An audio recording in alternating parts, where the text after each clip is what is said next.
Assalamualaikum warahmatullahi wabarakatuh. Salam sejahtera untuk kita semua. Salam Om Swastiastu, Namo Buddhaya, Salam Kebajikan, Rahayu, Rahayu, Rahayu. Perkenalkan, nama saya Malik Fahad dengan NIM 1312300171. Sini saya akan menjelaskan tentang perundang-undangan Majapahit. Yang pertama adalah Undang-Undang Majapahit. Undang-Undang Majapahit adalah kumpulan aturan hukum yang mencakup berbagai aspek kehidupan masyarakat pada masa itu. Berikut adalah poin-poin penting dari undang-undang tersebut. Yang pertama adalah tindak pidana dan hukuman.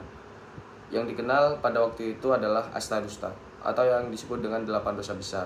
Undang-undang ini mengatur 8 perbuatan yang dianggap sebagai dosa besar, termasuk membunuh, menyuruh membunuh, melukai orang yang tidak berdosa, dan berbagai bentuk keterlibatan dengan pelaku pembunuhan. Hukuman untuk dosa-dosa ini bervariasi, mulai dari hukuman mati hingga denda uang. Selanjutnya adalah kejahatan lainnya. Selain Asta-Dusta, undang-undang ini juga mencakup berbagai kejahatan lain seperti pencurian, perampokan, perzinahan, dan pengguna-guna atau yang disebut dengan tenung. Hukuman untuk kejahatan-kejahatan ini juga bervariasi, termasuk hukuman mati, denda, dan hukuman fisik. Perlindungan hukum. Undang-undang ini juga memberikan perlindungan hukum kepada orang-orang tertentu, seperti anak-anak, orang tua, dan orang yang tidak bersalah. Yang kedua adalah perbudakan. Jenis-jenis hamba. Undang-undang ini mengatur berbagai jenis perbudakan dan asal-usulnya, termasuk hamba yang menjadi tawanan perang, hamba yang lahir di rumah tuannya, dan hamba yang berhutang. Selanjutnya adalah hak dan kewajiban hamba. Undang-undang ini juga mengatur hak dan kewajiban hamba serta hubungan antara hubungan hamba dan tuannya. Yang selanjutnya adalah pembebasan hamba. Undang-undang ini juga mencakup ketentuan mengenai pembebasan hamba dan hak-hak mereka yang telah dibebaskan. Ketiga adalah pencurian. Jenis-jenis pencurian undang-undang ini membedakan berbagai jenis pencurian, mulai dari pencurian kecil hingga pencurian besar. Untuk hukuman pencurian bervariasi tergantung pada jenis dan nilai barang yang dicuri, mulai dari denda hingga hukuman mati. Tanggung jawab pihak lain. Undang-undang ini juga mengatur tanggung jawab pihak-pihak lain yang terlibat dalam atau mengetahui tindak pidana pencurian tersebut. Yang keempat adalah ketentuan tambahan. Perkawinan. Undang-undang ini juga mencakup beberapa ketentuan mengenai perkawinan, terutama yang melibatkan hamba. Yang lanjutnya adalah perburuan. Undang-undang ini mengatur aturan perburuan di hutan terlarang. Jadi, kesimpulan undang-undang ini memberikan gambaran yang komprehensif tentang sistem hukum pada masa itu. Undang-undang ini juga mencakup berbagai aspek kehidupan masyarakat, mulai dari tindak pidana dan hukuman hingga perbudakan dan perkawinan. Undang-undang ini mencerminkan nilai-nilai dan norma-norma yang berlaku pada masa itu, serta upaya untuk menjaga keterlibatan dan keadilan dalam masyarakat. Sekian dari saya. Wassalamualaikum warahmatullahi wabarakatuh. Assalamualaikum warahmatullahi wabarakatuh. Salam, Om Swastiastu, Namo Buddhaya, Salam Kebajikan, Rahayu, Rahayu. Perkenalkan, saya Ahmad Merlanam dengan NIM 1312 300175. Di sini saya akan menanggapi tentang Undang-Undang Majapahit, yaitu tentang pasal 167, yang dimana pasal ini menyebutkan bahwasannya tukon wanita saya tidak setuju karena itu membuat pertikaian dan menyebar pertengkaran cowok yang ngasih mahar dan cowok yang dikawinkannya. Kemudian karena menurut saya percintaan itu tidak bisa diungkiri dan tidak bisa dikhianati. Mungkin itu yang bisa saya sampaikan, yang bisa saya sanggah. Kurang lebihnya saya mohon maaf. Wassalamualaikum warahmatullahi wabarakatuh. Lagune piye cah? Perkenalkan, nama saya Syifa Raisa Parsa dengan NIM 13122001001 dari mata kuliah Perancangan Perundang-undangan D. Di sini saya akan mereview 3 pasal dari Undang-Undang Majapahit. Pasal pertama yaitu pasal 19 yang berbunyi, barang siapa yang membunuh wanita yang tidak berdosa harus membayar hutang wanita yang bersangkutan 2 kali lipat dan dikenakan uang ganti kerugian atau patu kucawa 4 kali. Dalam pasal ini mencerminkan bahwa nilai keadilan restoratif dalam sistem hukum Majapahit. Hukuman atas pembunuhan wanita yang tidak bersalah tidak hanya bersifat pidana atau hukuman badan, tetapi juga menitik beratkan kepada kompensasi material. Kewajiban untuk membayar utang korban 2 kali lipat menunjukkan pengakuan terhadap beban ekonomi yang ditinggalkan oleh korban. Sementara itu, uang ganti rugi 4 kali lipat sebagai patuh kucawa mengindikasi sistem denda berlapis sebagai bentuk penebusan dosa dan pengganti penderitaan moral serta sosial kepada keluarga korban.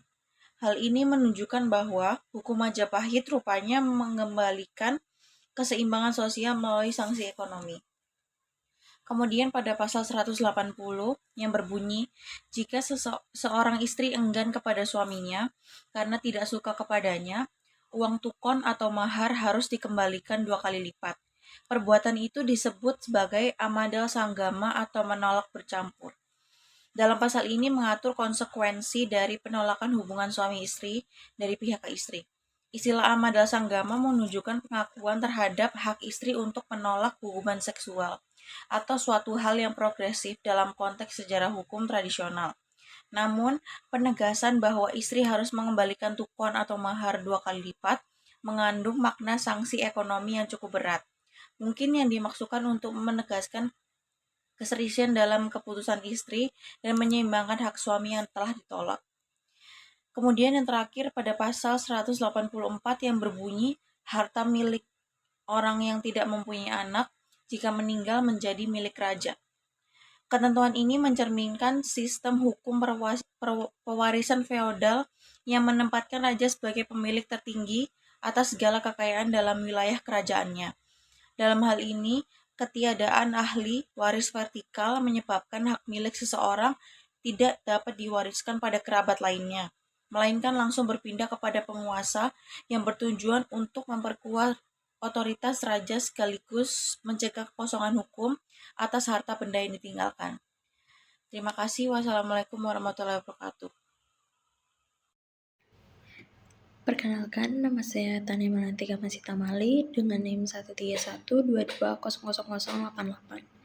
Di sini saya akan mereview 3 pasal dalam Undang-Undang Majapahit. Yang pertama yaitu pasal 16 yang bunyinya, jika seorang dikawin dengan seorang wanita yang telah bersuami, meskipun kedua belah pihak setuju, dikenakan hukuman mati oleh Prabu dan perkaranya disiarkan kepada umum. Jadi ketentuan ini mencerminkan betapa tingginya nilai kesetiaan dalam rumah tangga dalam sistem hukum Majapahit.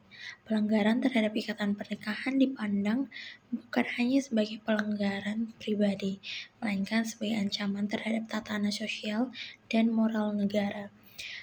Meskipun terdapat unsur suka sama suka, negara tidak memberikan toleransi tindakan terhadap tindakan yang merusak kehormatan keluarga. Selain itu, penyiaran perkara kepada umum dimaksudkan sebagai efek jera dan pengajaran moral bagi masyarakat. Dalam konteks modern, pasal ini akan dipandang sangat represif dan bertentangan dengan prinsip hak asasi manusia karena menjatuhkan hukuman mati untuk pelanggaran moral yang tidak melibatkan kekerasan. Namun dalam konteks historisnya, pasal ini menunjukkan bahwa hukum di era Majapahit berfungsi sebagai alat kontrol sosial yang kuat dengan penguasa atau Prabu sebagai figur sentral dalam menegakkan hukum dan ketertiban masyarakat.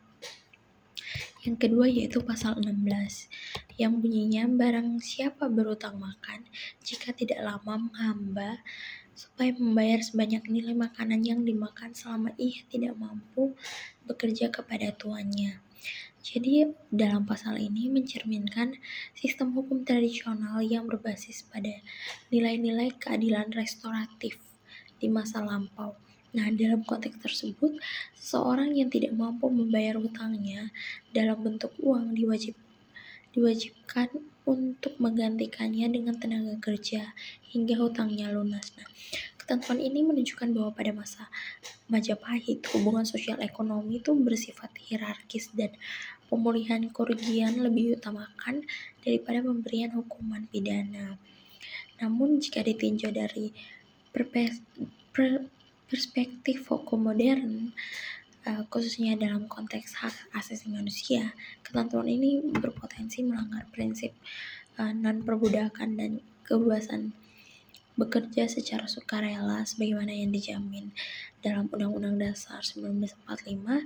Selain itu, Undang-Undang Nomor 39 Tahun 1999 tentang Hak Asasi Manusia serta Konvensi ILO tentang kerja paksa. Nah, dalam hukum perdata modern, perikatan utang harus diselesaikan dengan persetujuan kedua belah pihak dan tidak boleh dipaksa dalam bentuk kerja paksa. Oleh karena itu, meskipun pasal ini relevan dalam kerangka historis dan menunjukkan adanya mekanisme penyelesaian hutang, namun dalam penerapan di masa kini tidak lagi sesuai dengan nilai-nilai hukum dan menjunjung tinggi kebebasan individu dan penghormatan terhadap martabat manusia.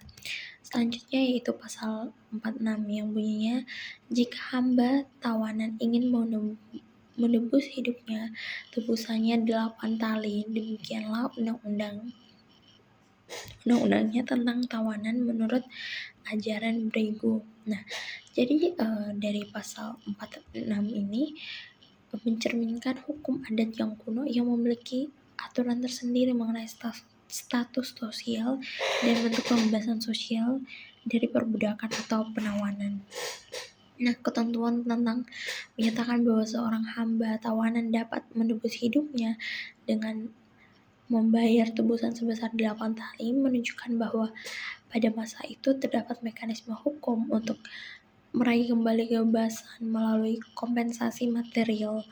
Jadi istilah menebus hidupnya itu mengandung makna filosofi yang mendalam, yaitu usaha seorang individu untuk merebut kembali kemerdekaan pribadi yang hilang akibat peperangan, hutang, atau pelanggaran hukum. Nah, jumlah 8 tali yang dimaksud dalam pasal 46 ini itu sebagai bentuk tebusan untuk mencerminkan adanya sistem nilai tertentu yang mengatur hubungan antara budak dan tuannya. Jadi pasal ini yang disebut ajaran Bregu itu menunjukkan bahwa hukum Majapahit itu tidak semata-mata represif, tetapi membuka ruang bagi reintegrasi sosial dan bagi para tawanan melalui pembayaran dan pengorbanan tertentu. Hal ini mengindikasi bahwa adanya pemahaman sosial yang kompleks tentang status manusia, hak merdeka dan tanggung jawab dalam tanah hukum tradisional Jepang. Demikian. Assalamualaikum warahmatullahi wabarakatuh. Perkenalkan, nama saya Yogi Fikriansyah dengan NIM 13122000047. Di sini saya akan memberi tanggapan tentang Undang-Undang Majapahit, lebih tepatnya pada pasal 30. Tanggapan saya yaitu pasal ini mencerminkan sistem hukum yang mendukung pewarisan status perbudakan secara turun-temurun. Anak yang lahir dari pasangan budak otomatis menjadi budak pula dan mengikuti status orang tuanya. Ini merupakan bentuk dehumanisasi karena anak tidak diberi hak menentukan status dirinya sejak lahir. Kemudian ada pasal 31. Tanggapan saya, pasal ini memperkuat kedudukan pemilik budak, bahkan memberi hak untuk menuntut kembali harta milik budak yang melahirkan diri. Selain itu, terdapat kewajiban bagi hamba untuk mengganti kerugian melalui kerja paksa. Hal ini merupakan bentuk eksploitasi tenaga kerja secara sistematis. Dalam hukum modern, hal ini jelas melanggar prinsip-prinsip dasar seperti kebebasan bergerak dan bekerja secara bebas serta perlindungan terhadap properti pribadi. Dan yang terakhir ada pasal 32. Tanggapan saya pada pasal ini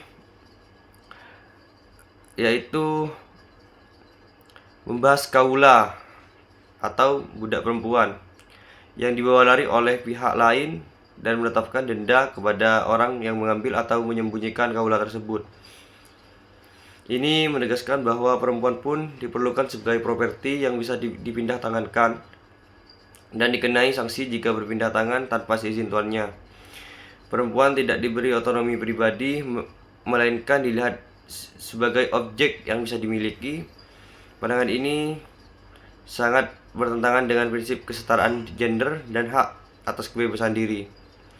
Sekian dari saya, kurang lebihnya mohon maaf. Wassalamualaikum warahmatullahi wabarakatuh.